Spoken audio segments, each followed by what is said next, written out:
여러분 안녕하십니까? 아침의 매일경제입니다. 저는 이상훈입니다.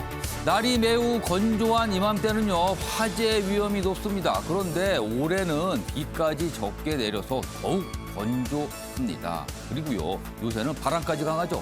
작은 불씨라도 철저하게 관리하셔야겠습니다. 자, 그럼 일면 기사부터 바로 출발합니다. 먼저 매일경제 보겠습니다. 과로사도 중대재해법에 해당한다. 처벌 범위를 넓힌 검찰, 이런 큰 제목이 달려 있는데요. 검찰의 중대재해법 수사 지침 내용을 소개하고 있습니다. 이런 내용을 담고 있다는 겁니다.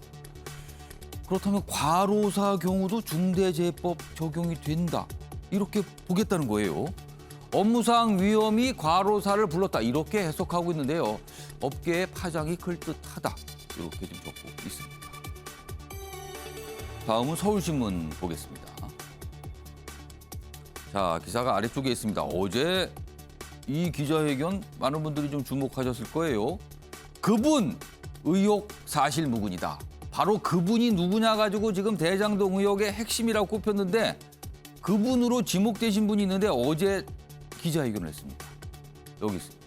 조재현 대법관인데요. 대법관 초유의 해명 회견을 한 겁니다.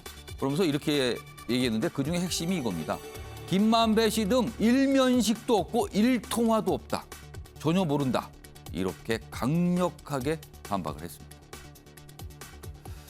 이번엔 동아일보 보시죠. 자, 기사가 이쪽 끝에 있는데요. 백신 얘기입니다. 5세에서 11세도 백신을 맞는다. 이르면 3월부터, 그리고 화이자입니다. 백신은. 식약처 어린이용 접종을 허가했는데요. 정부 확진 증가, 단기적 위험이지만 장기적으로는 일상 회복 긍정적이다. 뭐 이런 목소리 있습니다. 그리고 이 어린이 백신에 대해서 학부모들 불안감은 또 여전히 좀 남아 있습니다. 마지막으로 한국일보 확인해 보겠습니다. 자, 여기 보시면요, 이쪽 끝에 1단 기사인데요. 이게 숫자가 크게 써 있습니다. 마이너스죠. 마이너스 57,300명. 이게 무슨 숫자인가 하면요, 여기 작은 제목 돼 있죠. 작년에 출생한 인구가 26만 명, 그러나 사망자는 32만 명. 이 차이예요. 그럼 어떻게 된 겁니까? 인구가 줄어들고 있다는 겁니다, 지금. 2년 연속 인구 자연 감소인데요. 폭이 점점 확대되고 있다. 그동안 뭐 현 정부도 그렇고요, 역대 정부도 그렇고요, 인구 좀 늘려보려고 어마어마한 돈을 썼습니다. 그런데요, 다 어디 간 거죠? 도대체 효과가 없습니다. 그리고 그 결과는 바로 마이너스 57,300명. 자, 지금까지 일면기사 짚어봤고요. 오늘도 뉴스의 의미를 깊숙하게 짚어주시기 위해 네 분께서 자리하셨는데요. 한 분씩 소개해드리겠습니다. 자, 먼저 화면 가장 맨 왼쪽에 앉아 계십니다. 윤영걸 전 매경닷컴 대표 나와 계십니다. 그리고 그 옆에는요, 현근택 민주당 선대위 대변인 나와 계십니다. 그리고요, 세 번째 자리에는 김현주 국민의힘 상근 부대변인 나와 계시고요. 마지막으로 박창한 장한대 교수 자리하고 계십니다. 자, 네 분 안녕하세요.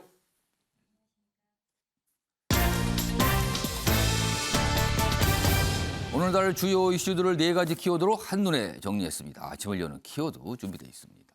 2월 24일 목요일 순서입니다. 첫 번째 보시죠. 지난 뒤끝. 야권 후보 단일화가 안 됐죠. 뭐 한쪽에서는 그래도 뭐 가능성이 있다. 한쪽에서는 무슨 소리입니까? 더 이상 얘기하지 마세요. 뭐 이런데요. 뒤끝이 너무 진하게 남았습니다. 폭로전 비슷하게 어제 모습을 보였습니다. 따라보겠습니다. 두 번째 보시죠. 난 아냐. 바로 대장동 의혹의 그분. 어제 그분으로 지목되신 분이 나와서 기자회견을 하면서 이렇게 얘기합니다. 도대체 날 가지고 왜 그러는가? 이런 취지의 해명을 했습니다. 세 번째 보시죠. 들추기 전쟁입니다. 요즘에 대선 좀 막판이에요. 그리고 여야 후보들 뭐 본인의 지지, 본인의 장점을 호소하지만 또 이 당 차원에서는요, 상대 후보를 향해서 계속 들춰냅니다, 뭔가를요. 이거 보세요, 이거 보세요. 더 있죠, 더 있죠. 약간 이런 식입니다. 마지막 키워드 보겠습니다. 러시아 제재입니다. 지금 미국과 서방 국가들, 유럽 국가들이 강력한 제재에 들어갔죠. 자, 그런데 우리나라는 과연 어떻게 되는 것인가? 오늘 이런 기사들이 좀 있어요. 아마 깊은 고민에 빠져 있는 걸로 보입니다. 따라보겠습니다. 자, 오늘 아침의 매일경제 첫 번째 이슈는 제1야당 그리고 또 다른 야당과의 상황입니다. 지금요. 이게 단일화 이슈가 있는데요. 어제는 이걸 놓고 폭로전 비슷하게 갔습니다. 자, 먼저 기사가 두 가지가 준비되어 있는데요. 첫 번째 보겠습니다. 안철수 내부에 배신자 있다. 이게 이준석 대표가 이런 얘기를 먼저 꺼냈어요. 그러자 이준석이 합당 제안했다. 안철수 후보 측, 이태규 안철수 선대본부장. 어제 또 이렇게 얘기합니다. 그러니까 이건 폭로라고 할 수 있는 거예요. 먼저 이렇게 얘기했다더라. 그리고 뭐 자꾸 조롱을 한다 우리를. 뭐 이런 반박입니다. 단일화 결렬 폭로전이다. 이렇게 돼 있습니다. 여기 보시면 뭐 복잡하게 뭐 설명이 돼 있어요. 근데 다음 기사로 좀 보겠습니다. 다음 기사 보여주세요. 단일화 원점 이후, 그러니까 뭐가 안 됐죠. 그 이후에 이준석과 안철수 측 물밑 협상 내용이 폭로가 되면서 진흙탕으로 가고 있는 거예요. 그동안 무슨 일이 있었죠. 근데 가만히 듣고 보면요. 아니, 그동안 이렇게까지 접촉했으면서 딱 잡아뗀 건가? 이런 생각을 안 할 수가 없는 상황이었습니다. 좀 더 보죠. 자, 이준석, 안철수 측에 배신자 있다. 그리고 안철수 대선 적게 만들겠다 이런 제안을 하신 분이 그쪽에 있습니다. 이런 얘기를 먼저 꺼내요. 그러자 안철수 후보는 누군지 터뜨리세요. 이렇게 반응을 보였죠. 그리고 안철수 후보 측에서는요. 이런 얘기 쭉 얘기하면서 이준석 대표가 안철수 사퇴 전제로 합당을 제안했습니다. 또 이렇게 폭로합니다. 그리고 뭐 여러 가지 공천 관련 얘기 등등등등 하고 또 그리고 어제 이준석 대표가 또 해명하는 회견을 가졌어요. 복잡하죠, 지금요. 자, 그럼요.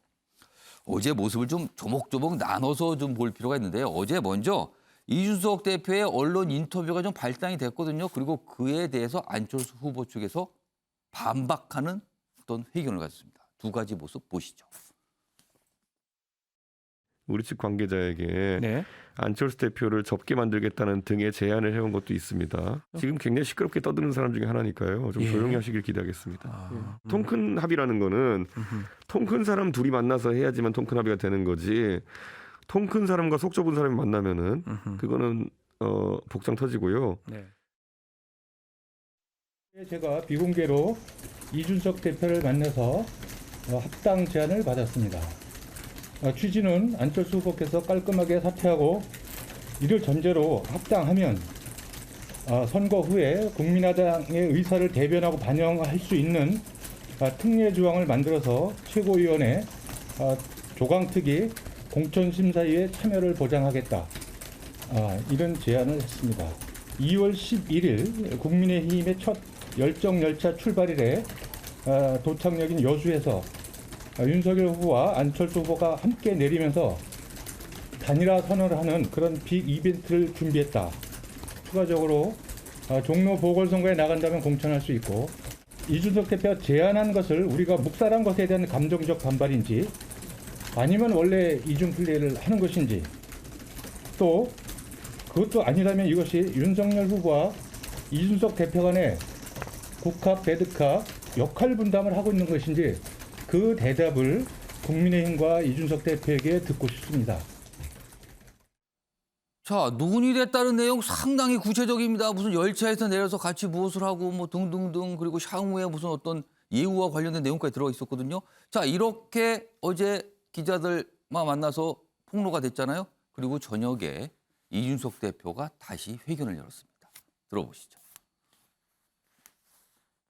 모 인사가 2월 초에 안철수 후보의 출마 포기 및 지지 선언은 하되 합당은 안 하는 방향으로는 이준석 대표의 생각이 어떠하냐라는 취지의 문의를 당대표인 저에게 해와서 저는 합당이 매우 중요한 문제라고 강조했습니다. 출마 포기 및 지지 선언을 한다면 안철수 대표가 최대한 정치적으로 주목받고 예우받을 수 있는 안철수 대표가 그런 것에 도전해보면 어떻겠느냐라는 제안일 수밖에 없는 것이지 그게 뭐 공천을 주겠다는 말은 제가 할 수도 없는 것이고요. 윤 후보께는 합당에 대한 내용을 상의한 바가 없고 그리고 단일화에 대한 내용도 실제로 제 권한 밖이기 때문에 이 상황에서 논의되지 않았습니다. 이런 모습이었습니다. 영상으로 좀 두 개나 나눠서 길게 전해드렸는데요. 이 모습. 그러니까 언론에서는 뭐 이지경이라는 표현도 좀 등장하고 있습니다. 자, 박상환 교수님. 단일화 얘기하다 결국에는 폭로전 비슷한 이 지경에 이르렀는데 이거 누구 탓으로 보십니까? 이렇게까지 된 거는. 글쎄요, 이게 비공개 발언들, 자기네들끼리 뒤에서 따로 비공개로 한 발언들을 갖다가 폭로하는 거니까 예. 누구 말이 사실인지는 사실 저희로서는 알 수 있는 길은 그게 없습니다. 무슨 어떻게 녹취라든가 무슨 뭐 이렇게 찍힌 건 아닐 거예요. 그렇죠. 예. 자, 그렇다고 본다면 우리는 이제 객관적으로 볼 수밖에 없는 거죠. 그냥 객관적으로 봤을 때는 서로 책임 떠넘기기 하고 있는 거다. 아, 그러니까 지난주에 단일화 가능성이 높아졌다라고 판단됐을 때 윤석열 후보의 지지율이 굉장히 올랐었습니다. 예. 갤럽 조사 기준입니다. 그렇습니다. 그런데 어제 나온 갤럽 조사, 그러니까 지난 일요일 날 무산 선언 이후에 어제 월요일, 화요일 날 조사된 갤럽 조사에서는 윤석열 후보의 지지율이 다시 초경합으로 돌아왔습니다. 약간 내려왔죠. 주춤했다라고 볼 수도 있어요. 그렇죠. 예. 이렇게 본다면 결국은 이런 그 지지율의 급변에 따라서 예. 이건 내 책임이 아니다. 그러니까 이준석 리스크가 커지니까 예. 이 부분을 갖다가 파고들려고 하는 국민의당. 그래서 안철수 후보의 파이를 키우려고 하는 거고 예. 국민의힘에서는 먼저 제안해놓고 이게 무슨 말이냐 이러면서 이 지지율 하락의 지금 책임을 예. 국민의당에게 떠넘기면서 국민의당의 지지율을 더 깎아내려고 하는 예. 그래서 내부에 뭐 배신자 있다는 등 이런 식의 먼저 주저앉히겠다고 한 거는 그쪽 사람들이다. 이런 식으로 그 얘기하면서 책임은 그쪽에 있습니다. 쪽으로 좀 돌리려는 생각이 있는 거 아니냐고 보시는 거예요. 그렇죠. 책임 떠넘기기고 그 이면에는 이후에 지지율을 갖다가 굳히기로 들어가느냐 아니면은 다시 회복하느냐 이런 그 공방이 지금 벌어지고 있는 거죠. 그러니까 박찬호 교수님 말씀인데 단일화는 어려워졌는데 이거에 대한 책임론이 분명히 불거질 텐데 그거를 서로 상대에게 떠넘기는 것 같다라는 분석이시네요. 그럼요. 자, 국민의힘에 계시는 김현주 부대변인도 나와 계신데요. 질문을 좀 몇 가지 좀 나눠서 드릴게요. 사실 발단은 이준석 대표가 안철수 후보를 향해서 뭔가 사실은 좀 조롱성 발언을 언론 인터뷰에서 계속 반복적으로 좀 요새 했거든요. 사실 그거에 국민의당 측에서 좀 자극을 받은 측면이 있는데 이준석 대표는 왜 그런 발언을 지금 계속하고 있는 거죠? 단일화에 대해서는 계속 부정적인 입장을 예. 줄곧 일관되게 유지해 왔었죠. 그 쓰는 워딩이나 표현이 뭐 다 아시다시피 이준석 대표가 뭐 좋게 얘기하면 거침이 없는 것이고 나쁘게 얘기하자면 상대방에게 좀 거북스러운 표현을 한 아까 것은 방금 전 사실입니다. 영상에도 무슨 이렇게 체급이 안 맞아서 못하겠다는 그런 취지의 설명까지 있었거든요, 지금. 네, 그렇게 받아들이시는 분들 입장에서는 좀 불편한 부분이 분명히 있었을 것이고 그래서 그에 대한 지적이 예. 당내에서도 좀 있기도 했었거든요. 언론에서도 지적이 있었고 그렇지만 단일화에 대해서는 늘 한결같은 입장이었기 때문에 이제 그런 일부만 보시지 말고 전체적인 맥락을 좀 보는 차원에서 이 대표 측에서 보자면 이제 그렇게 설명드릴 수 있습니다. 알겠습니다. 또 한 가지요. 사실은 지금 이준석 대표와 안철수 후보 측이 뭔가 물밑 접촉한 게 이제 확인이 된 거예요. 네. 근데 그 사이에 오간 내용 중에 몇 가지가 있는데 그 중에는 합당에 대한 얘기를 좀 했고요. 네. 그리고 공천 등과 관련된 어떤 안철수 후보가 만약에 사퇴할 경우에 어떤 예우 이런 것까지 거론을 했거든요. 그리고 구체적으로 뭐 열차에 내려서 뭘 한다 이런 어떤 시나리오까지 거론이 됐어요. 근데 이 정도 사안 굉장히 중요해 보이는데 이런 사안을 이준석 대표가 윤석열 후보와 상의 없이 물밑 접촉을 했을까? 본인은 아니라고 얘기했지만 쉽게 납득은 가지 않는 게 사실 아닙니까? 여기서 이제 용어 정리가 필요한데요. 예. 합당과 단일화는 분명히 구분을 하고 있습니다. 예. 어제 그 기자회견장에도 이제 제가 배석을 했었는데 예. 이준석 대표는 합당에 관해서는 줄곧 추진해야 된다. 이 중요성에 대해서는 또 일관되게 그건 필요하다. 강조를 해왔었거든요. 예. 합당이라고 하는 것은 당의 영역, 그러니까 당 대표가 권한이 있는 것이고 단일화라고 하는 것은 철저히 후보의 영역이기 때문에 후보에게 권한이 있는 것이다. 라는 구분을 이제 명확히 한 것이고요. 예. 실제 모 인사의 어떤 그 구체적인 이야기, 안철수 후보의 뭐 출마 포기 및 예. 지지 선언이 있게 된다면이라는 가정하에 이런저런 이야기를 나누셨겠지만 배석자 없이 일정도 2월 9일 특정돼 있습니다. 예. 두 분이 만나서 이야기를 하셨기 때문에 예. 어떤 구체적인 이야기가 오간지는 두 분만 알고 계시는데 그럼에도 불구하고 두 분이 나눈 대화에서조차 예. 서로 받아들인 것이 조금 차이가 있지 않았을까. 그렇게 해서 이제 표현이 좀 다르게 나오지 않았을까 하는 생각은 있습니다. 그러니까 제가 궁금한 거는 윤 후보가 전혀 이상을 몰랐을까? 이런 물밑 접촉과 이렇게까지 얘기가 가는 걸. 그런데 뭐 대여섯 개 채널이 있었고 심지어는 이제 그것보다 더 이상의 여러 가지 물밑 접촉들이 있었고 예. 심지어는 뭐 어떤 초안이 나왔다 하는 송일종 의원의 이제 그런 이야기도 있었던 걸로 봐서는 이 단일화에 관계돼서는 많은 그 물밑 접촉이 있었을 것이고 라인이 여러 개가 있을 수 있다. 네, 그렇습니다. 그리고 어떻게 일일이 지금 뭐 대선 후보는 예. 눈, 코, 뜰 새 없이 바쁜 상황에서 예. 어느 정도 결론이 나온 이야기들을 보고 드려야지 더군다나 이 합당에 관한 것은 제가 잠시 전에도 말씀드렸다시피 당 대표의 권한인 것이고 예. 당 대표가 그에 대한 진정성을 가지고 있어서 사실상 작년 4.7 재보궐 이후에 이제 합당 협상이 결렬되지 않았습니까? 예. 그 이후에도 상당 기간 그 당대표가 지명직 최고위원을 지명할 수 있음에도 불구하고 여지를 두기 위해서 합당이 혹시 이루어질 것을 대비해서 그것을 이제 지명하지 않고 있었거든요. 그렇기 때문에 이제 그에 대한 진정성은 이제 파악이 됐다고 그렇게 생각할 수 있겠습니다. 그러니까 방금 확인했던 영상에서 이태규 의원이, 그러니까 안철수 후보 측이죠. 무슨 지금 역할 분담하는 거예요? 이게 사실은 윤석열 후보도 알고 있었습니까? 모르겠어요. 이걸 좀 물어본 질문 같아요. 그러니까 이게 또 나중에 보면 단일화가 결국 안 돼서 어려움에 처했을 때 책임론 문제하고 또 연결될 수 있거든요. 윤영걸 전 대표님. 네.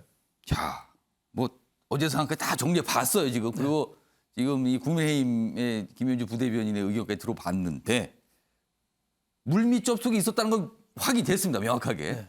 자, 이것으로서 완전 단일화 문제는 끝난 겁니까? 어떻게 보십니까? 저는 끝나지 않았고요. 아직도 안 끝났다. 네, 불씨는 여전히 살아있다. 네, 불씨에 부채질 잘하면 불이 날 수도 있죠. 그 부채는 어디서 옵니까, 그러면은? 그거는 이제 여태까지 나온 게 다른 거죠. 여태까지 지금 단일화 안 끝났다고 안철수 대표가 지난 일요일 날 선언한 거는 예.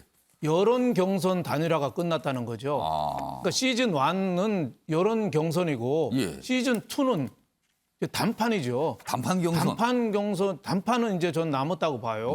그 중요한 고비가 이제 3월 9일 선거니까 예. 3월 8일 날까지 얼마든지 단일화 할 수 있는데 예. 이번 주 말이 저는 고비가 될 거 아닌가. 이번 주말. 그렇죠.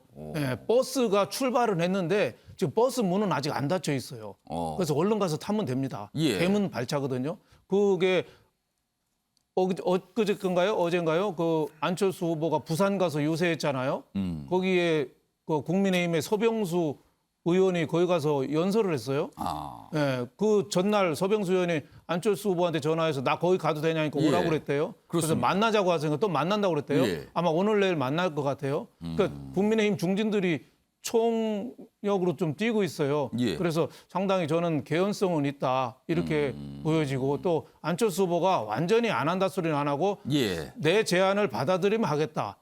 그리고 지난주 일요일 날 기자회견 때도 새로운 제안이 오면은 단일화 하겠느냐 할 때 안 예. 한다 소리를 딱 안 하고 날짜가 촉박하다 이 얘기만 했거든요. 예. 그러니까 완전히 안 한다 소리는 안 했기 때문에 저는 상당히 가능성이 있다. 또 안철수 후보가 지금은 끝까지 완주해야 all or nothing이거든요. 예. 3월 9일까지 가면 3월 9일 날 밤부터는 얻는 게 하나도 없어요. 아. 마지막까지 뛰었다는 거 그 졸업할 완주의 의미밖에 없다 그러면. 졸업할 때 개근상 받아서 개근상 갖고 어디 가서 자랑하기가 좀 그렇잖아요. 예. 그러니까 저는 뭐래도 좀 얻어야 되잖아요. 존 내시의 왜 균형 이론이 그거잖아요. 최선이 안 될 때는 차선이라도 택하려면은 국민의 당에서도 뭔가는 좀 얻어내야 되잖아요. 예. 그럴 분위기도 있고 지금 국민의 당 내에서도 그 임명진 그 목사라든지 김동길 전 의원이라든지 이런 분들은 단일화 빨리 하라고 압력을 넣잖아요. 당에서도 끝까지 갈 때 하고 중단했을 때 약간의 내분이 상당히 있는 걸로 알고 있어요. 예. 그래서 저는 단일화의 가능성은 이번 주 말에 TV 토론 끝나고 얼마든지 가능성은 있다. 그래서 저는 어떤 단일화가 중요하냐. 옛날에 그 DJP 할 때는 1년간 준비한 단일화거든요. 예. 그리고 정몽준하고 노무현 할 때도 상당히 오래전부터 준비가 됐었는데 만약에 일주일 전이나 이렇게 단일화했을 때 단일화의 명분 이거 갖고 얼마나 설득하겠느냐 이런 점도 있고 마지막까지 단일화는 어려운 고비는 고비다 이런 말씀을 드리고 싶습니다. 거의 대부분 대선 때 단일화가 항상 뭐 진행되거나 말이 나왔는데 이번에는 참 진통입니다. 뭐 요즘 말로 이 정도면 역대급 진통 아닌가 뭐 이렇게 싶기도 합니다. 자, 이런 가운데요. 어제 이태규 의원 뭔가 국민의힘 내부 상황과 관련해서 뭔가를 또 한 가지 들었다고 얘기를 해요. 그 내용도 영상으로 확인해 보겠습니다. 윤석열 측근들을 조심해야 된다. 이런 개인적인 조언도 해줬습니다. 윤석열 후보는 인사 그립을 강하게 잡으려고 하는 사람이고 누구누구 등 총리직을 노리는 중진들이 많아서 공동정부는 쉽지 않을 것이다. 이렇게 얘기했습니다. 자, 김현주 부대변인, 이게 무슨 소리입니까? 측근 조심해야 된다. 그리고 중진들이 총리를 노리고 있어서 이게 뭐 다른 분들이 뭘 하기가 어렵다. 뭐 이런 취지 같은데 이게 무슨 말입니까, 이게?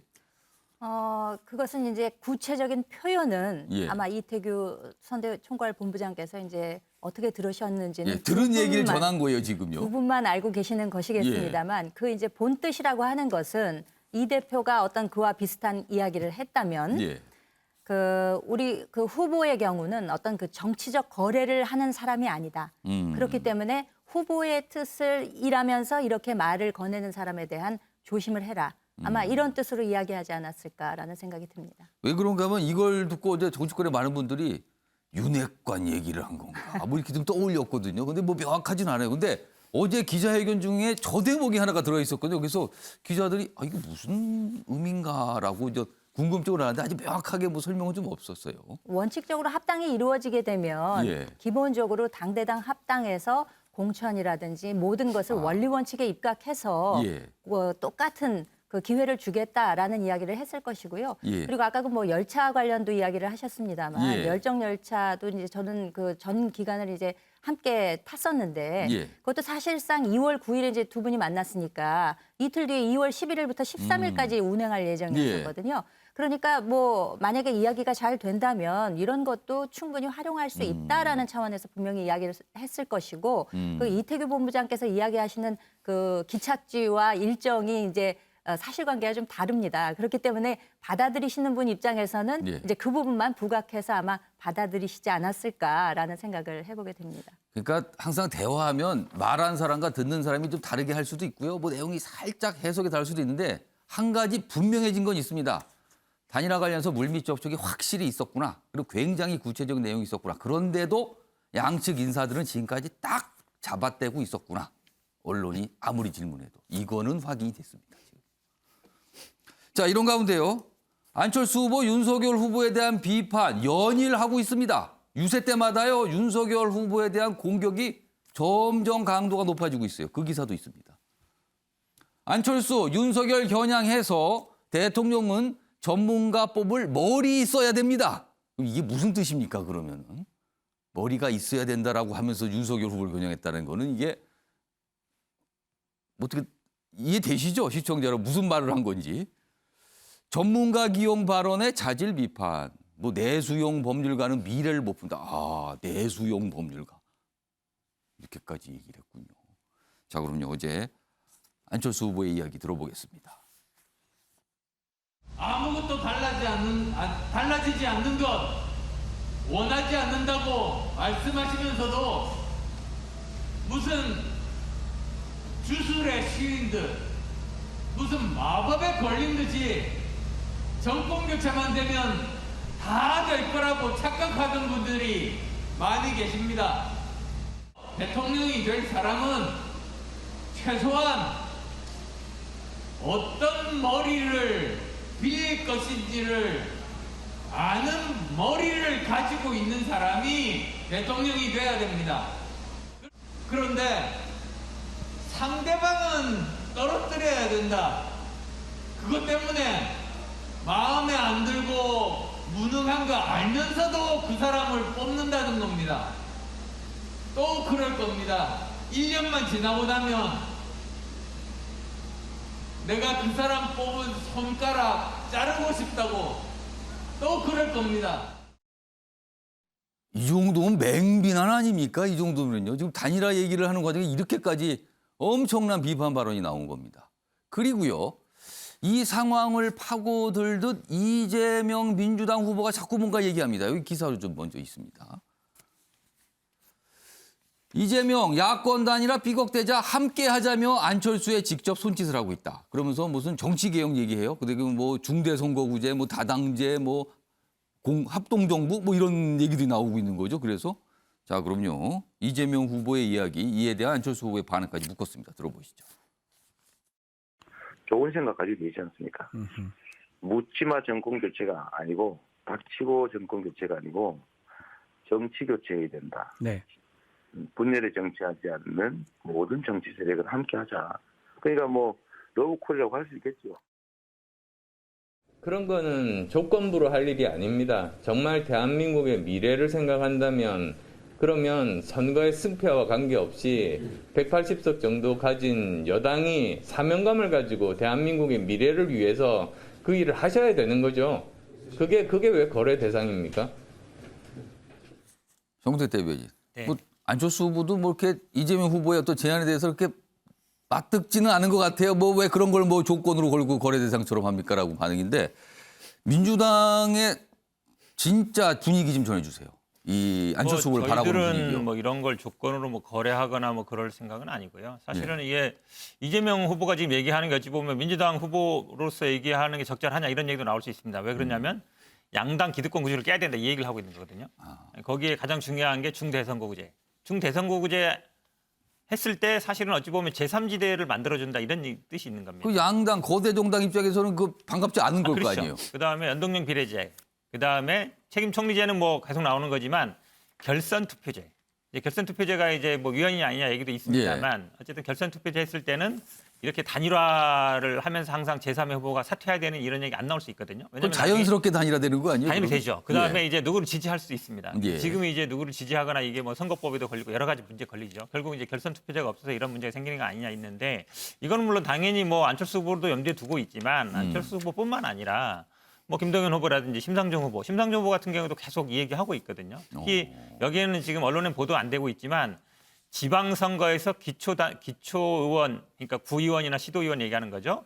거기를 2인 선거가 되게 많습니다. 그렇습니다. 왜 2인 선거구 하면은 민주당 1명, 국민의힘이 1명 이렇게 되거든요. 근데 그거를 3인, 4인 선거구로 만들자 이 얘기를 하고 있습니다. 그 얘기는 뭐냐면 사실은 정의당이라든지 국민의당 같은 경우에는 바로 뭐 국회의원이나 뭐 대선 후보 내는 것보다 이제 기초의원부터 만들어 가야 되는데 진입 자체가 어렵거든요.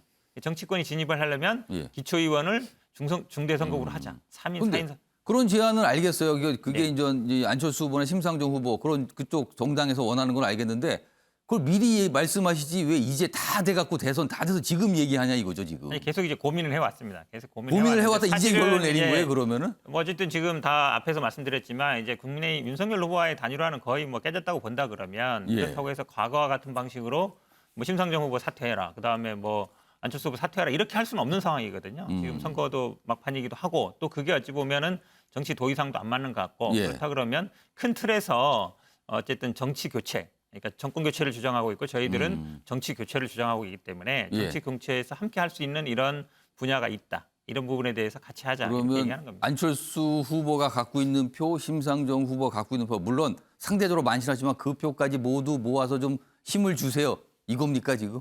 아니 뭐 표를 뽀세우겠다 이런 건 아니고요. 정치 연대, 세력 연대 하겠다는 거죠. 그러니까 사실은 윤석열 후보 측이 계속 이제 정권 교체를 주장하고 있지만 저희들은 오히려 정치 교체를 얘기하면서 오히려 반윤 연대도 불가능한 거 아니다. 왜냐하면 지금 과거로 그 연대의 후보는 한 명이어야 되는 거잖아요. 그럼. 아니죠. 꼭 그럴 필요는 없죠. 왜냐하면 예를 들어 말씀처럼 할 경우에는 단일화를 해야 되죠. 그러면은, 단일화는 전제는 후보 사퇴를 해야 됩니다. 그러면 사퇴 안 하고 연대는 어떤 뜻입니까? 그러면? 어쨌든 예를 들어서 뭐 저는 뭐 만약에 정책 협의 같은 것도 할 수 있다고 봅니다. 후보 간에.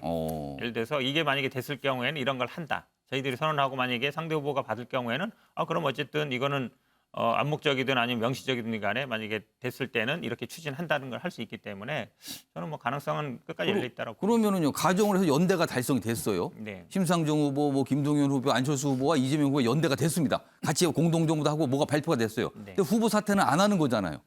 사퇴를 만약에 연대를 해서 만약에 그게 정식으로 된다고 한다 그러면 사퇴할지 말지는 이제 상대 후보가 걸린 거기 때문에 저희들이 뭐 사퇴해라 말하라고 요구하기 좀 그렇죠. 그럴 수 없는 상황이기도 하고 또 사실은 윤석열 후보와의 예. 단일화가 깨진 가장 큰 이유는 저는 그거라고 봅니다. 후보 사퇴. 이게 전제였거든요. 그래야만이 뭘 한다. 지금 얘기 나오는 얘기 전제이기 때문에 그런 것들을 한 반면교사로 삼고 있는 겁니다. 그러면은 연대했습니다. 그러니까 유권자분들이 판단해 주세요. 뭐 이건가요? 그러면은? 저희들이 그리는 그림은 이제 그 정도로 보면 될 것 같습니다. 알겠습니다. 하여튼 뭐가 양쪽에서 지금 뭔가 안철수 후보를 가운데 놓고 서로들 같이 가자 하는데 뭐가 만만하진 않아요. 상황들이요 지금. 일단 상황은 이렇습니다. 단일화를 둘러싼 상황이었습니다.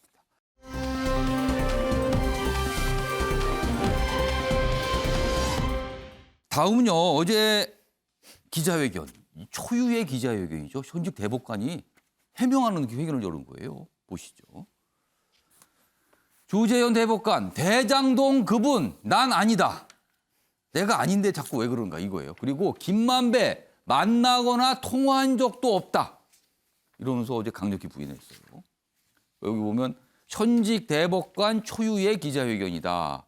이재명 후보가 TV토론에서 그분 얘기를 하면서 이 조재현 대법관 이름을 얘기한 거거든요. 그러면서 이게 좀 시작이 됐죠. 그러면서 본인이 이 조재현 대법관은 검찰에 조사 요청 받은 일도 없다. 이거 문제 삼겠다. 지금 이런 반응인 거죠. 기사 하나 더 있습니다. 그리고 그 녹취록에 무슨 본인의 딸 얘기 이런 게 있다라고 이제 알려줬는데 이렇게 설명을 해요. 수원 사는 딸 없다. 무슨 수원이냐? 아니다. 김만배와 통화한 적도 없다. 그러면서 또 강력히 부인했습니다. 그래서 이런 얘기까지 조목조목 좀 짚었습니다. 자, 그럼요. 어제 조재현 대법관의 기자회견 그리고 며칠 지났죠. 이재명 후보가 TV토론에서 실명을 언급했거든요. 그 부분까지 보시죠. 대통령 선거를 목전에 두고 왜 갑자기 이런 의혹 기사가 보도되었나 하는 의문을 가졌습니다. 한 후보자가 현직 대법관을 직접 거명하면서 또 유사한 발언을 하였습니다. 김만배 씨와 공적으로나 사적으로나 단 한 번도 만난 일이 없습니다. 일면식도 없습니다. 지금 그분이 조재현 대법관이다라는 게 지금 확인이 돼서 보도가 나고 있는데. 자, 여기 보시면요. 기사에 요거 있습니다. 대선 토론회에서 대법관 실명 거론, 불편함 드러내면서 이재명 후보를 애들로 비판했다. 자, 정구택 대변인. 네. 이 부분이 약간 좀 문제가 된 거 아니에요? 굳이 TV 토론에서 그 얘기를 하면서 대법관이 기자회견을 자청해서 설명을 한 거예요. 본인은 억울하다. 아니다. 이렇게 얘기했는데 이거 좀 어떻게 보십니까? 그분으로 인한 가장 최대 피해자가 누굴까요? 이재명 후보 아닙니까? 사실은 국민의당이나 윤석열 후보 측에서 계속 그분은 이재명 후보다. 예. 왜 그분이 문제가 됐습니까? 천화동인 1호의 실제 과반은 그분 거다. 예, 실소유주가 누구냐. 그렇죠. 지금. 그 논란 때문에 된 거 아닙니까? 그거에 대해서 한 번도 제가 보기에 국민의힘이나 윤석열 후보 측에서 아니다라고 얘기한 적을 본 적이 없어요. 지금도 저도 어제도 이제 세종이랑 예. 갔다 왔는데요. 그 대장동 버스 돌아다닙니다. 거기 보면 그분 구속해라, 그분 해라 계속 돌아다니거든요. 유세 현장마저 다니세요, 그분들이. 그러니까 사실은 이게 그분으로 인한 피해가 어찌 보면 계속 너무 이제 커서. 그럼요, 당연하죠. 그래서 왜냐하면 그 당시에도 얘기를 한 저희도 거예요, 똑같이 그러면은? 얘기했어요. 예. 이정수 중앙지검장이 나와서 했을 때 그분은 정치인 아니다. 한 번 언급된 정치인 아니다 얘기했을 때도 논란이 안 가라앉았고 그리고 계속 어찌 보면 이제 그분은 계속 이재명 후보다라고 계속 주장해 왔고 예. 사실 그때는 언론들도 저희들은 똑같이 했습니다. 녹취록이라는 거는 일방적인 거기 때문에 믿을 수 없는 거다. 그리고 그분이 특정 안 된 거 아니냐. 근데 이제 한국일보에서 얘기를 했습니다. 왜냐면 처장. 그 당시에 처장이란 분은 한 분밖에 없거든요. 그러니까 언론들이 이미 이제 그 다음부터는 후속 보도를 했죠. 예. 특정해가지고 이름을. 그러니까 이재명 후보가 얘기를 하기 전부터 언론에서 이미 나왔습니다. 근데 사실은 녹취록이라는 거는 김만배 씨도 얘기하죠. 본인이 사실인 것도 있고 아니면 약간 오버한 것도 있다. 예. 근데 녹취록에 보면 또 50호 클럽 중에 곽상도 아들 얘기들은 또 진실인 것도 있거든요. 근데 그러면 당연히 언론에서 그렇게 보도됐기 때문에 지금 조 대법관님 말씀처럼 왜 언급했냐라고 얘기한다 그러면 언론을 먼저 얘기해야 되죠. 왜냐하면 처장이고 빌라 얘기하고 사줬다는 얘기는 김만배 씨가 한 얘기고 그때 이미 언론에서도 이미 특정은 돼 있었습니다. 언론 이름이 나오지 않았습니까? 실명으로 나왔기 때문에 이거를 뭐 대선 후보가 뭐 공개했다, 공개해서 문제다. 저는 뭐 좀 납득하기 어렵습니다. 일단 양쪽 쪽에 보면 이재명 후보도 본인이 아니라고 얘기하고 있고요. 이 조지현 대법관도 아니라고 얘기한 거예요. 그러니까 뭐 사실 또 미국 속에 빠져 있는 거죠. 그리고 이걸 놓고 여야 공방 계속 이어지고 있는 상황입니다. 아마 이게 다 녹취록에서 이제 시작이 된 거예요. 녹취록에 그런 내용이 있다. 뭐 이런 겁니다. 지금 주장들이요. 자, 이와 관련된 기사가 좀 있는데요. 보시죠. 다음으로 가겠습니다.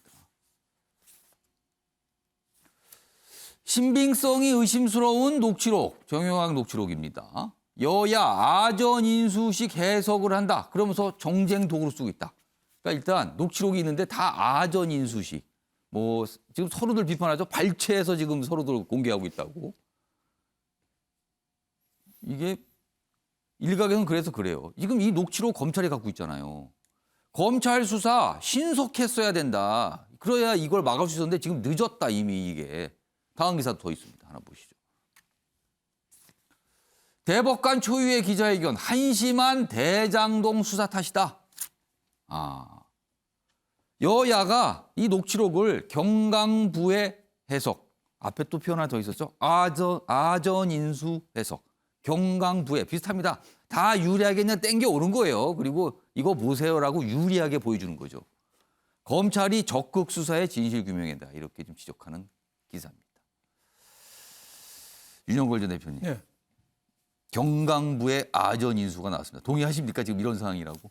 맞죠. 예, 저 있을 수 없는 일이 벌어졌죠. 저 조재현 대법관 개인이 중요하다기보다도 예. 대법관이라는 자리의 중요함이죠. 예. 대법관은 국가의 중요한 거 다 결정하는 거잖아요. 마지막 그 심판대 보루잖아요. 미국의 지난해 돌아가신 루스 베이더 긴즈버그 여성 대법관, 연방 대법관 하나가 여성 인권을 얼마나 향상시켰어요. 그만큼 대법관이 중요한 자리고 사회적으로 신망받고 존경하는 자리인데 예. 그걸 대선 후보 토론회에서 갑자기 그 조재현 대법관 이름이 나왔으니까 본인은 얼마나 황당했겠어요. 아마 길 가다가 맨홀 빠지는 기분이었을 거예요. 고속도로 달리다가 상대편 차선에서 타이어 날라와서 맞는 기분? 아니 만약에 그건 진실은 우리도 모르죠. 예. 만약에 거짓이라면 얼마나 황당하겠어요. 대선 토론에서까지 그 시청률도 거의 36%가 나왔잖아요. 예. 전 국민 10명 중에 3명, 4명이 자기 이름이 공개되는 걸 봤는데 그 인권 유린이라든지 이 도덕성이 땅에 떨어진 거 이거는 이루 말할 수가 없는 거죠. 저는 가장 큰 원인은 저 검찰이 부실 수사한 거죠. 예. 작년에 추석 전부터 대장동이 터졌잖아요. 녹취록 제공되고 예. 벌써 반년이 지났는데 수사에서 뭐 나온 게 없어요. 녹취록도 벌써 제공된 지 오래됐잖아요. 예. 김만배, 정영학 녹취록이 거기에 대해서 자꾸 나온 게 없어요. 더 수사를 제대로 안 하고 있어요. 지금 그 조재현 대법관 나온 것도 그 어디 술집에서 얘기하면서 그것도 조재현이라는 이름은 없고 그걸 가필로 했다는 거 아니에요? 녹취록이 가필로? 그러니까 이것도 뭐 불분명하니까 여기 대해서 좀 분명한 검찰의 수사, 뭐 특검 이런 게 좀 빨리 안 하는 책임이 많이 크고 저는 이재명 후보도 뭐 언론 탓 하시는데 일단은 여기에 대해서 그 대법관에 대해서 좀 사과하는 표시는 하는 게 좋겠어요. 느닷없는 거잖아요. 굉장히 피해를 준 거잖아요. 그러니까 본인 안 해더라도 내가 생방송 중에 하다가 미안하다. 이 정도는 표시하는 게 좋겠고 대법원에서도 진상조사 해야죠. 국민들한테 알려야 될 거 아니에요. 예. 대법원도 그냥 가만 놓고 있어요. 이게 말이 되는 건지 이대로 그냥 가면 국민은 누굴 믿냔 말이에요. 지금 대장동 갖고 왜 이렇게 싸우겠어요. 지금 대선에서 대장동이 제일 중요한 전쟁터가 돼버렸어요. 임진왜란을 말하면은 저 진주성이나 저 전주성, 예. 호남 곡창지대 막는 그 싸움이 돼버렸어요. 가장 대장동에 대해서 진실 공방이 어떻게 보면 대선까지 연결되는 거 하다. 처음에는 이제 그분 하는 게 이재명 후보가 좀 몰리다가 예. 지금 역공을 하잖아요. 그러다 보니까 진실 공방이 왔다 갔다 해요. 국민들은 굉장히 헷갈리는데 검찰을 탓해야 되고 또 하나 국민들이 판단 기준은 말 자주 바꾸고 이상하게 말하는 사람, 이 사람을 국민들이 스스로 판단하는 수밖에 없죠. 저는 공권력이 지금 뭐 하는지 이런 개탄을 좀 하고 싶습니다. 자, 형태 대변인 발언 기회 요청하셨어요. 네. 이게 그냥 아무 없이 뜬금없이 나온 얘기가 아니죠. 우리 대장동 논란을 계속 뭐 이재명 게이트, 이재명이 돈 안 먹었냐 이걸로 몰아가는데요. 지금 예. 돈 받은 사람 다 드러나고 있습니다. 박상도 의원이라든지 뭐 박영수 의원 아직 예. 수사 제대로 안 되고 있지만 저희들은 항상 얘기했어요. 돈을 쫓아라. 근데 돈 받은 50억 클럽에 한 명 빼고는 다 법조인이에요. 검사 출신 제일 많고 그다음 판사 출신 많고. 근데 검찰에서 지금 돈을 안 쫓고 있는 거라고 보세요? 뭐 저는 제대로 안 하고 있다고 봅니다. 그리고 김만배 씨가 법조 출입을 오래 하면서 이제 판사 검사들하고 관계가 많이 맺어왔단 말이죠. 이게 2011년 부산저축은행 때부터 올라가는 겁니다. 예. 그 당시 또 김만배 씨 소개로 박영수 특검이 이제 변호 맡으면서 빠져나간 거 아니냐 얘기 나오는 거 있지 않습니까? 그렇다면 당연히 법적 카르텔 아니냐 이 논란이 나오는 것이고 지금 저는 이 언론의 기본적인 태도가 잘못했다고 보는데요. 저는 사실은 이 그 황무성 사장 사퇴 나왔을 때도 그렇고 예. 이 그분 얘기 나왔을 때도 저 언론에 항상 얘기했습니다. 제가 변호사 해보니까 녹취록이라는 거는 단편만 보여주는 거다. 예. 그러니까 전체를 봐야 된다 얘기했거든요. 근데도 사실은 그 황무성 전 사장 사퇴 때도 녹취록 가지고 그렇게 얘기 많이 했어요. 그분 가지고 몇 달 동안 얘기했습니까? 예. 근데 이제 와서 지금 언론에서는 이게 문제가 있다고 얘기하는데 그때는 저런 얘기 안 했습니다. 저희들은 똑같이 얘기했어요. 녹취록 100% 믿으면 안 된다. 근데 그 당시에는 이재명 후보한테 무조건 불리한 거였어요. 예. 근데 지금은 꼭 이재명 후보한테 불리한 게 아니라 예. 윤석열 후보한테 불리한 것도 있고 그분이 이재명 후보 아닐 수도 있다. 이 얘기 나오고 있거든요. 그러니까 갑자기 이제 언론들이 이거 녹취록 믿으면 안 된다. 검찰 예. 뭐냐 이렇게 나오는 겁니다. 왜 그때는 그 얘기 안 하고 왜 이제 와서 얘기하냐. 저는 이 예. 얘기를 꼭 하고 싶습니다. 언론에 대한 약간 보도에 대한 불만도 약간 말씀하셨는데 사실은요. 검찰이 녹취록 갖고 있죠. 그리고요. 검찰 돈 흐름 추적할 권한 있습니다. 근데 뭐가 안 나와요. 한참 됐는데. 이 부분 지적 계속 받고 있습니다. 지금.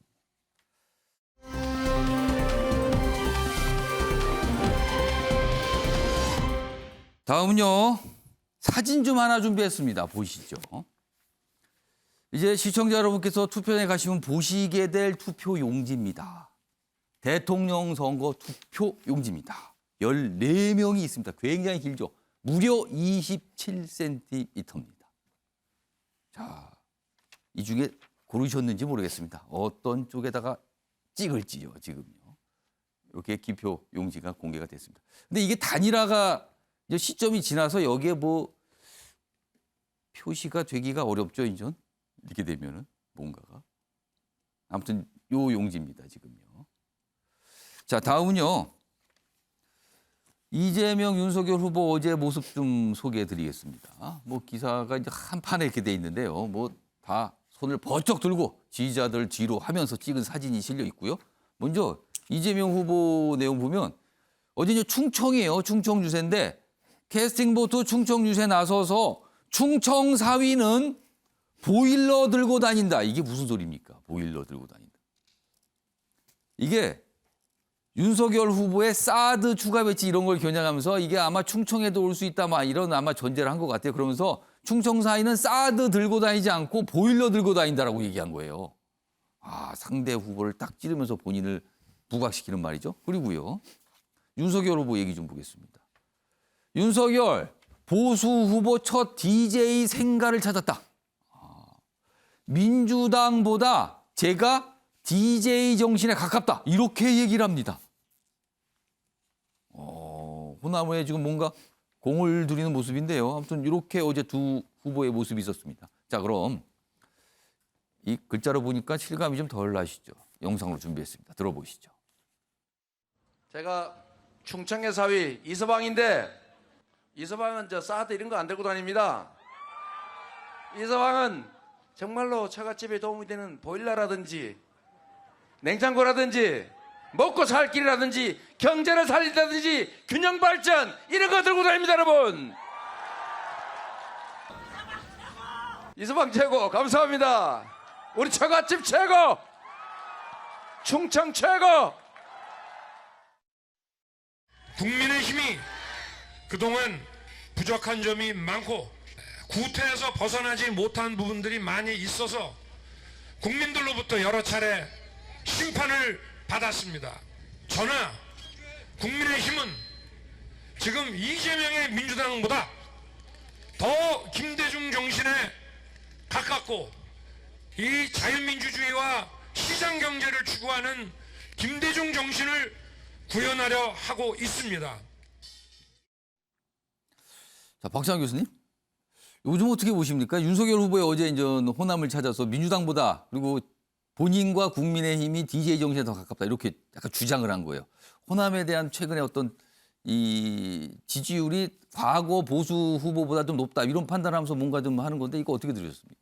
뭐 복합 쇼핑몰로 재미 보더니 이제 예. 거기에다가 이제 뭐 기름을 좀 끼얹어서 지지율 상승을 하겠다 이런 마음인 것 같아요. 그런데 이게 상식선에서 DJ 정신 얘기하는 게 과연 맞나?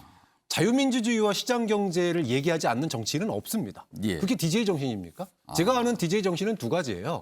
하나는 본인이 대통령이 되면서 전두환 노태우를 갖다가 사면하면서까지 자신을 사형 선고를 한 사형하면서까지 국민 대통합을 얘기했던 게 첫 번째고 예. 두 번째는 색깔론에 시달려 가면서조차도 한반도 평화 경제로를 평생 주장하다가 결국은 노벨 평화상까지 받은 거. 이 예. 두 가지가 DJ 정신인데 이 두 가지는 쏙 빼놓고 자유민주주의와 시장 경제의 DJ 정신을 따르겠다라고 얘기를 하니까 예. 도대체 윤석열 후보가 알고 있는 DJ 정신이 뭔가라고 의문점을 가질 수밖에 없습니다. 저 부분은. 김현주 부대변인께서 잠깐 설명 좀 해주실 건데요. 이 DJ 정신이 국민의힘과 윤석열 후보가 가깝다 이렇게 주장을 꺼낸 거예요. 이게 이제 호남 분들한테 뭔가 호소라는 차원에서 나왔는데 어떻게 좀 해석해야 될까요? 물론 뭐 외형적으로는 호남 뭐 공들이기 예. 내지는 그분들께 이제 진정성을 보여드리겠다는 그렇게 해석 단편적 해석이 있을 수 있겠습니다만 예. 그럼에도 불구하고 지금 현재 민주당에서 민주주의가 작동하고 있는가라는 것에 대한 지적이라고 저는 생각을 합니다. 민주당에서 일종의 뭐 기득권 카르텔이라고 할까요? 그 정권에 대한 예. 어떤 권력에 대한. 그래서 작년에 4.7 재보궐 이후에 초선들이 목소리를 냈다가 며칠 만에 사그라들지 않았습니까? 예. 그리고 책임 당원들이 다른 목소리를 낸다고 해서 게시판 문 닫아버리고 뭐 그러네요. 이상희 교수 같이 좀 다른 목소리 내는 분들을 대해서 뭐 책임 당원 정지 뭐 8개월이라는 중징계를 내리고 이런 식의 민주주의가 작동하고 있다는 것에 대해서 과연 뭐 민주정부 사기를 지금 주장하고 계시는데 예. 그것이 이어질 수 있는가? 문정부에서 과연 민주주의가 민주당 내에서 제대로 올바로 기능하고 있었는가? 이에 대한 지적이라고 생각하고요. 예. 그렇기 때문에 민주당의 양식 있는 정치인들과 협치를 하겠다라는 일관된 목소리를 내고 계시는 것이고 그 영남에 가서도 호남이 잘 돼야 다 같이 잘 되는 것이다라는 메시지를 내고 있다고 생각합니다.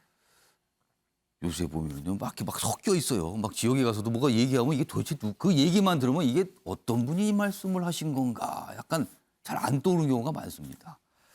자, 다음은요. 지금 여야가 서로 상대를 향해서 의혹 제기들 계속하고 있거든요. 뭐 방향들이 서로 이렇게 엇갈리고 있는데 먼저 국민의힘에서 이재명 후보를 향해서 이렇게 지금 몰아세우고 있습니다.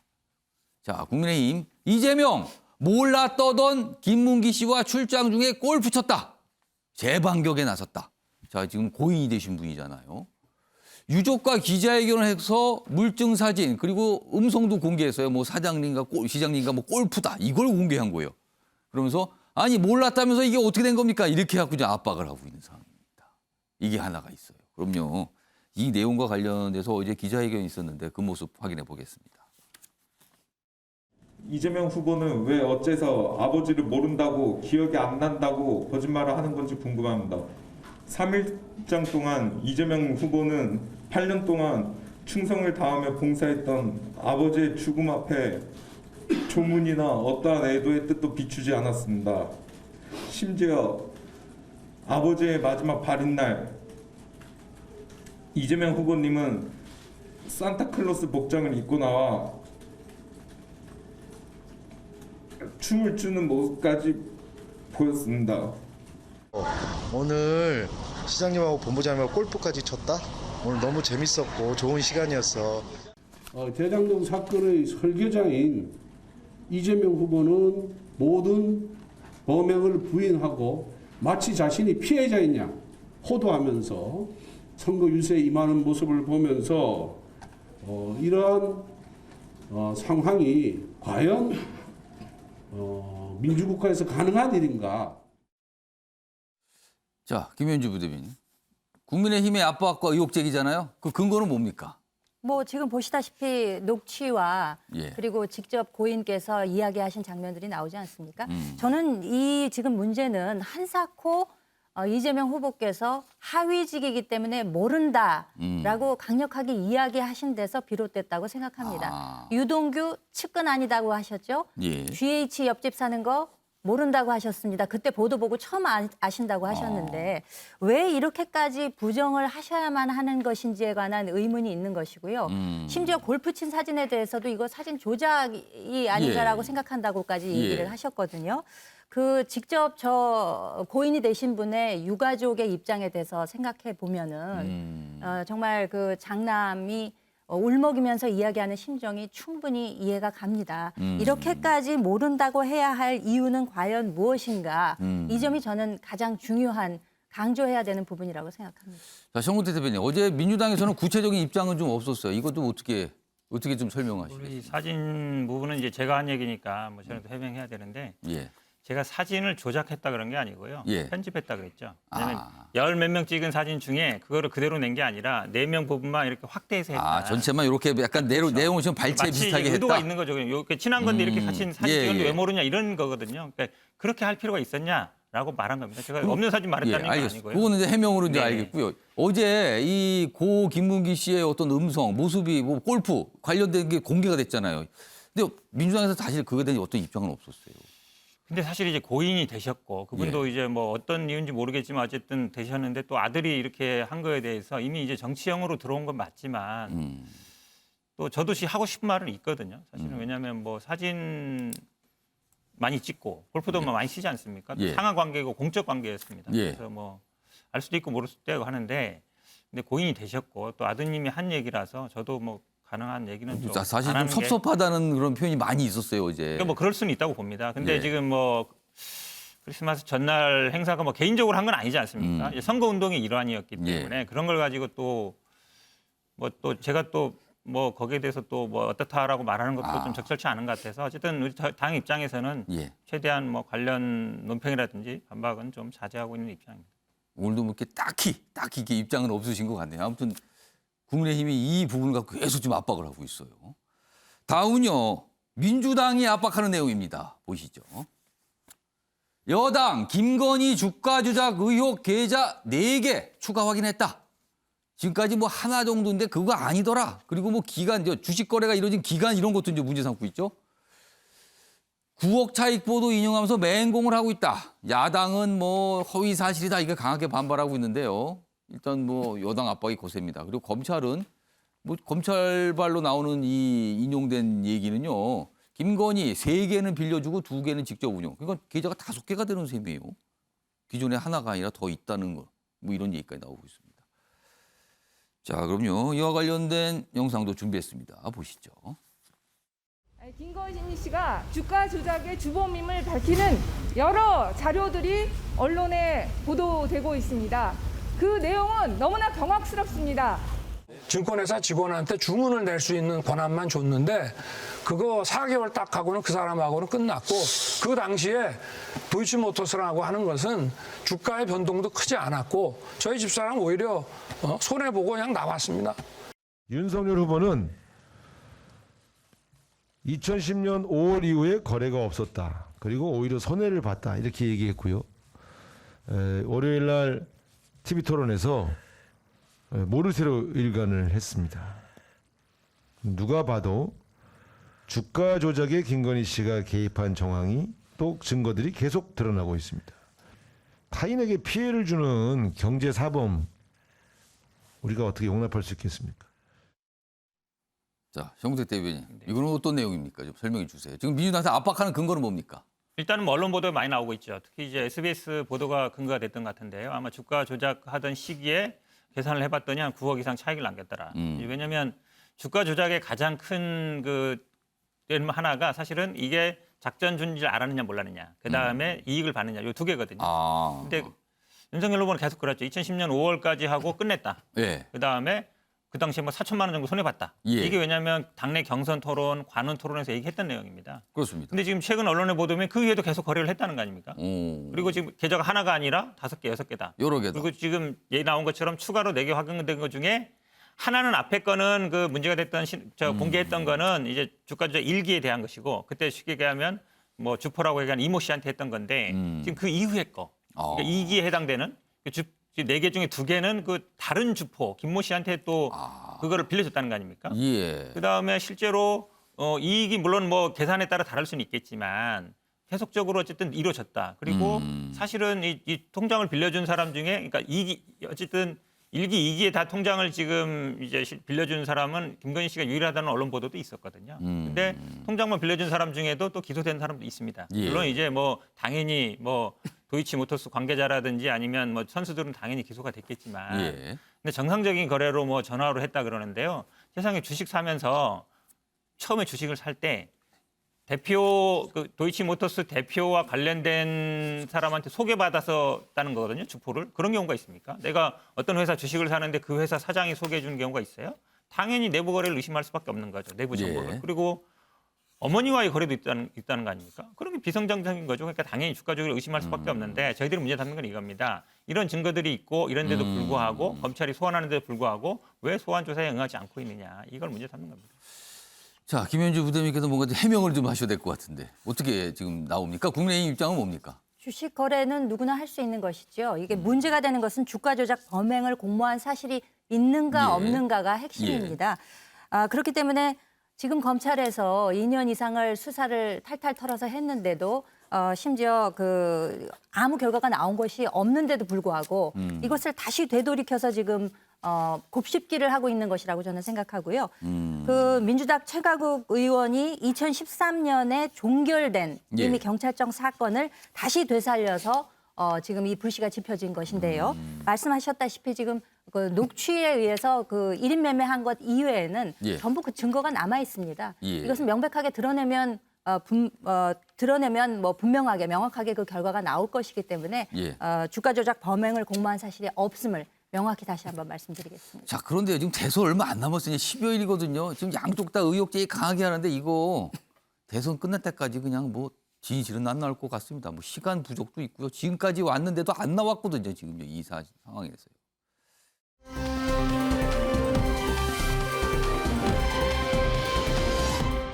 자, 다음은요. 우크라이나 얘기 좀 해보겠습니다. 지금 뭐 미국과 러시아가 강하게 부딪히고 있는 상황인 거죠. 이런 상황에서 기사 하나 있습니다. 보시죠, 먼저. 바이든 미국 대통령, 푸틴 러시아 대통령의 돈줄부터 묶었다. 제재에 들어갔다는 거죠. 경제 제재인데요. 최대 국책은행 등 금융 거래를 막아버렸습니다. 돈 거래 안 되게 되는 거예요. 근데 러시아에서는요, 미국인들 피해 볼 것이다 경고를 하고 있어요. 그리고 백악관은 동맹국들과 함께 러시아 제재한다 이렇게 밝혔거든요. 자, 그럼 동맹국, 미국의 동맹국, 우리도 동맹국이에요. 그런데 일단 한국은 협력 대상국에 일단 포함이 안 돼 있다고 알려지고 있어요. 자, 그럼요. 이 대러시아 제재 동참 문제와 관련해서 지금부터 2개 신문 기사를 비교해 보겠는데요. 주제는 같아도 내용은 다르다. 신문 대 신문 보시죠.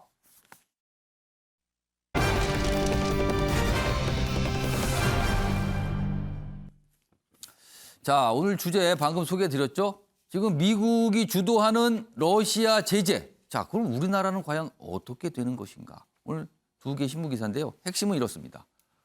조선일보는 러시아 제재 한국만 빠졌다. 이 한국만의 뭔가 느낌이 좀 오시죠? 이거 왜 우린 빠졌는가? 이렇게 좀 물어보는 기사입니다. 반면에요. 한겨레는요. 우리 정부가 기업의 피해 그리고 에너지 공급 차질을 우려하고 있다. 그렇기 때문에 지금 뭔가 하지 않는 거다. 이렇게 좀 보고 있습니다. 자, 그럼요. 기사로 하나씩 보겠습니다. 먼저 조선일보 보시죠. 러시아 제재 한국만 빠졌다. 미국은 동맹국과 논의한다고 했는데 우리나라 아직 안 된 거거든요. 청와대는 뒤늦게 여러 가지 가능성 검토. 그러면서 약간 어떻게 보면 전체적으로 약간 질타하는 분위기의 기사예요. 왜 빠졌느냐고. 제재 참여해야 되는데 왜 빠졌느냐. 약간 그런 기사 같아요. 다음 기사 보겠습니다. 러시아 제재 언급받는 정부 왜일까? 이렇게 돼 있는데요. 우리나라는 좀 신중해요. 왜냐하면 러시아의 한반도 발언권이 크고 에너지 등 러시아에 대한 의존도가 우리가 높다는 거예요. 그리고 앞으로 대선 앞 한러 관계 관리도 필요하고요. 그리고요, 결정적으로 이런 것도 있어요. 여기 보시면 이쪽으로 가겠습니다. 여기 아래쪽 보세요. 셋째라고 돼 있죠. 러시아 진출 한국 기업의 피해가 발생할 수 있다는 거예요. 꽤 많은 기업이 나가 있거든요. 공장도 있고요. 그 위에 가면은요. 그리고 또 에너지, 원자재 등 공급망 차질에 대한 우려도 있다는 거죠. 그래서 정부가 섣불리 뭘 하기가 어렵다는 겁니다. 자, 그럼 이 문제와 관해서 패널분들 의견 좀 들어보겠습니다. 먼저 윤영걸 전 대표님 어떻게 보십니까? 저는 유구유원이라고 썼습니다. 일단 쓰신 거 좀 카메라로 좀 잡았습니다. 유구유원. 유구무원이라고 그러잖아요. 예. 입이 있지만 말을 안 하는 거. 지금 정부가 유구무원을 하고 있어요. 근데 지금은 침묵은 금이 아니고 침묵은 오히려 더 큰 화를 불릴 가능성이 있다. 유구유원, 입이 있으면 말을 해야죠. 예. 지금 우크라이나 침공을 러시아가 하고 있잖아요. 우리 자유 동맹이잖아요, 미국하고. 그러면은 우리가 행동으로는 앞장은 못 쓰더라도 예. 최소한 동참하는 모습은 좀 보여줘야 되지 않아요? 그래야지 우리가 평화는 거저오지 않잖아요. 우리가 동맹에 속해 있어야지. 우리도 우크라이나가 남의 일이 아니에요. 우리랑 비슷해요. 거기도 항상 강대국 침략이 약해 있고 우리도 똑같잖아요. 예. 북핵 위험, 중국 위험, 다 러시아 위험인데 우리도 거기에 대비하려면 동맹하고 좀 발을 맞춰야 된다. 그리고 기업이 우리나라 기업만 러시아가 있는 게 아니잖아요. 예. 일본, 미국 다가 있어요. 예. 근데 우리 기업 보호한다고 거기 빠진다고 러시아에서 고마워하나요? 실익이 없는 거죠. 지금 미국에서 제재 조치하는 게 미국 기술이 들어간 제품 다 하거든요. 그러면 반도체, 자동차, 전자제품 우리도 다 포함이 됩니다. 그러니까 우리만 빠진다고 되는 일이 아니기 때문에 예. 여기에 대해서는 우리가 좀 더 적극적으로 좀 할 필요가 있다. 그래서 이 마키아벨리도 그런 얘기 했잖아요. 중립이 있는 사람이 제일 위험하다. 나중에 평화 시대가 오면 다시 보복을 당한다 이거죠. 그래서 저는 지금은 최소한 행동은 못 옮기더라도 예. 나토라는 말 있잖아요. 나토. 예. 노 액션 토크 온리. 말이라도 좀 하라 이거죠. 말이라도 약간 뭔가 제재 그런 비슷한 얘기라도 좀 해라. 그렇죠. 우리가 앞장은 못 쓰더라도 우리가 뭐 강대국이 아니니까 앞장은 예. 못 쓰더라도 최소한 그 동맹이 하는데 거기에 좀 북치고 장구치고 좀 하는 모습이라도 보여서 최소한 성의는 좀 보여야 되지 않나. 지금은 모르는 체하고 입을 닦고 있잖아요. 그럼 미국이나 우방이 볼 때는 한국이 저래? 그러면 한국이 어려우면 도와주겠습니까?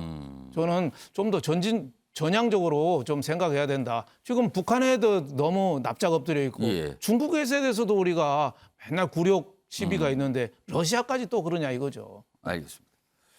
나토가 원래 북대서양조약기구 약간 군사 이런 어떤 연맹 공동체였는데 새로운 뜻도 있군요. 노 액션 토크 온리. 뭐 약간 이런 뜻으로 또 해석을 해 주셨습니다. 자, 박찬환 교수님은 어떻게 생각하십니까? 일단 판넬에 쓰신 걸 소개해 주세요. 네. 러시아의 우크라이나 침공이 이번이 처음이 아닙니다. 2014년도에도 똑같은 일이 있었습니다. 예. 그 당시에도 미국이 러시아를 갖다가 강력하게 제재해야 된다고 그랬고 예. 그 제재의 EU라든지 여러 나라들이 참여를 했었습니다. 그런데 그 당시에 그럼 우리나라는 어떻게 했냐? 제재에 참여하지 않았습니다. 대신에 고위급 교류만 일시 중단했었습니다. 그러니까 박근혜 정권이 한미동맹, 그 당시 한미동맹 아니었습니까? 한미동맹이었습니다. 그럼 그 당시에 굴욕적인 외교했습니까? 굴욕적인 외교하지 않았습니다. 예. 그럼 그 당시에 러시아의 크림반도 침공, 우크라이나 크림반도 침공에 대해서 예. 서방이 제재할 때 우리가 참여하지 않은 이유는 간단합니다. 하나는 우리가 러시아하고의 그 경제 교류 관계에서 얻는 게 많기 때문입니다. 우리의 실리적인 이익, 뭐 에너지 수입부터 시작해서 러시아에 진출하고 있는 예. 우리 많은 기업들의 그 실리적인 이익을 위해서 말만 거듭하고 실질적으로 우리가 손해볼 수 있는 경제적 제재에 대해서는 신중하게 그래서 돈 안 들이고 할 수 있는 것만 했습니다. 그러면 지금 2014년도에 박근혜 예. 정권에서 그렇게 대응했던 것들이 지금에 와가지고 그 기조가 똑같은 사건이고 똑같은 원리로 일어난 예. 사건이거든요. 그렇다고 봤을 때 상황 변화가 크게 없다. 그리고 오히려 러시아가 그때보다 그 경제 제재에 대한 준비가 대응이 준비가 더 잘 돼 있습니다. 예. 그렇게 놓고 본다면 우리로서는 제재에 저는 일정 정도는 참여해야 된다고 봅니다. 그렇게 국제사회의 역할을 예. 하기 위해서 하지만 실리를 따져가면서 수위 조절을 하는 게 맞다라고 봅니다. 일단 우리 정부는 고민 중이다 이렇게 알려지고 있습니다. 다음은 마지막 주제가 될 텐데요. 방역과 관련된 기사가 오늘 좀 몇 가지 나와 있습니다. 뭐 코로나 확진이 뭐 엄청나게 좀 늘어나고 있는 상황이에요. 다음 기사 보겠습니다. 코로나 사망 99명 최다 나왔는데 방역당국은 치명률 낮다. 너무 낙관적인 거 아니냐. 뭐 이렇게 좀 지적하는 기사인데요. 일단 어제요. 방역당국의 설명이 좀 있었는데요. 들어보겠습니다. 과거와 같이 확진자 수만 가지고 지나친 두려움이나 공포감을 가질 필요는 없다. 그런 걸 분명히 말씀드립니다. 중장기적으로는 오미크론이 델타에 비해서 치명률이 상당히 낮은 상황에서 그런 측면에서는 일상 회복을 위한 긍정적인 요인들도 있다라고 보고 있습니다. 그러니까 뭐 정부는 치명률 낮고 뭐 확산은 크지만 그래서 조금 너무 걱정하지 마세요. 뭐 이런 낙관적인 이미지인데요. 다음 기사 하나 더 확인해 보겠습니다. 재택 치료가 52만 명이다. 일주일 사이 더블링. 그러니까 일주일 만에 2배로 뛴다는 거죠. 요새 더블링이라는 표현이 방역병원에서 많이 나옵니다. 그리고요. 응급 이송 체계 손봐야 한다는 지적이 나와요. 왜 그런가 하면 치명률 낮지만 사망자도 꽤 늘어서 요거 신경 쓰지만 그래도 이게 확진자 중에서 갑자기 위급하시는 분들이 있는데 응급실 가기가 너무 어렵다는 거예요. 굉장히 요새 최근에 비극적인 일들이 좀 나오고 있는 거거든요. 여기 보시면 지역별 거점 응급실 지정해서 응급 확진자 병목 현상 해소해야 된다. 병원을 10곳, 어떤 경우는 거의 40곳을 전화해도 못 찾는 경우가 발생한답니다. 어떻게 하라는 겁니까? 그럼 그분들은. 병원은 병원대로 없다는 거지만요. 그래서 응급 이송 체계, 지금 이것이 제일 중요하다고 전문가들이 거듭해서 지금 주장을 하고 있습니다. 자, 아침의 매일경제 오늘은 여기서 마무리하겠습니다. 시청해 주신 여러분 고맙습니다.